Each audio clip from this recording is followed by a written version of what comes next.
Hey, this is Alan. I'm going to be doing my week 11 assignment for oral communications, and I'm going to be doing my informative topic over concealed carry, which is something that everyone should get when they're 21.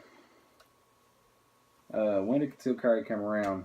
Concealed carry has been around for a very long time.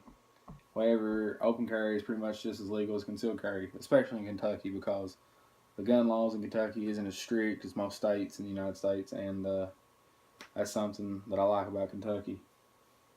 But the last state to legalize concealed carry was Illinois, and that was on January 5th of 2014. And that was a pretty good decision. How should you feel about concealed carry?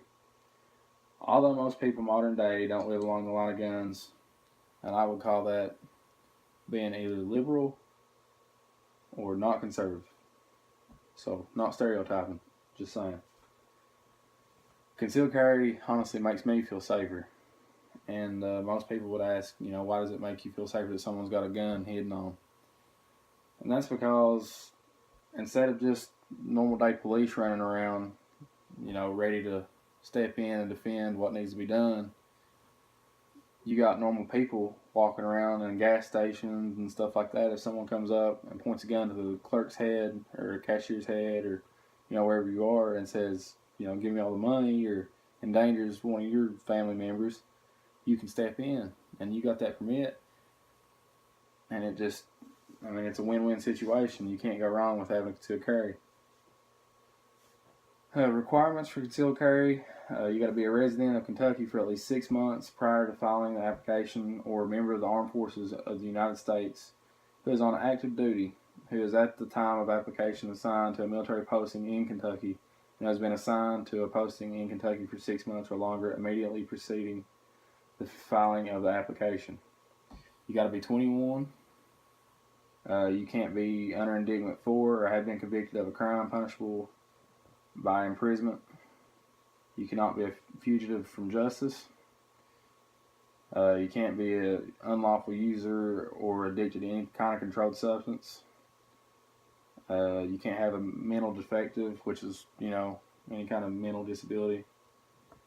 And you cannot have been discharged from the armed forces under dishonorable conditions.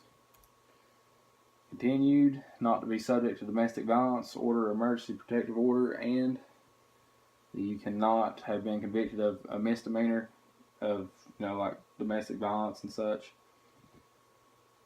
You not have been committed to a state or federal facility for abuse of controlled substance, convicted of a misdemeanor. Already said that one. You cannot, you can't be caught with so many. It's like within a 3-year period of so many DUIs, and you can't own or owe child support because they'll really hold your concealed carry back until you pay your child support.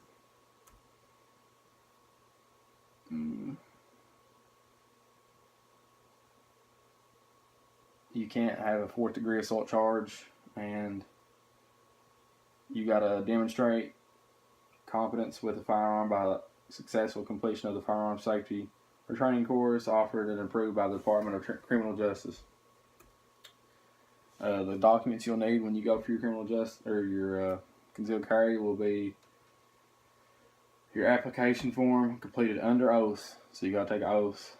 Your name, address, date of birth, gender, and social security number. You got to have a recent color photograph, full headshot, no smaller than 3.5 by 4, nor larger than 4 by 5 inches. A photocopy or certificate or a document just stating the completion of the firearms training through the Department of Criminal Justice. And these are places you cannot carry on, so don't take these on here or you're liable to get messed up, honestly. Police station or sheriff's office, detention facility, prison or jail, courthouse, county, municipal or special district governing body meetings, General Assembly, any portion of the establishment licensed to dispense beer or alcoholic beverages for consumption on the premises, like concerts and stuff, elementary or secondary school facilities, child caring facilities, daycare centers, or any certified family child care home, areas within an airport where restricted access is controlled by the inspection of persons or property. Any place where federal law prohibits the carrying of a firearm, pretty much. Acting with a weapon. If you happen to act with a concealed carry weapon, just know that even if you're supposed to step in and you're supposed to be protected by self-defense, you can still go to jail.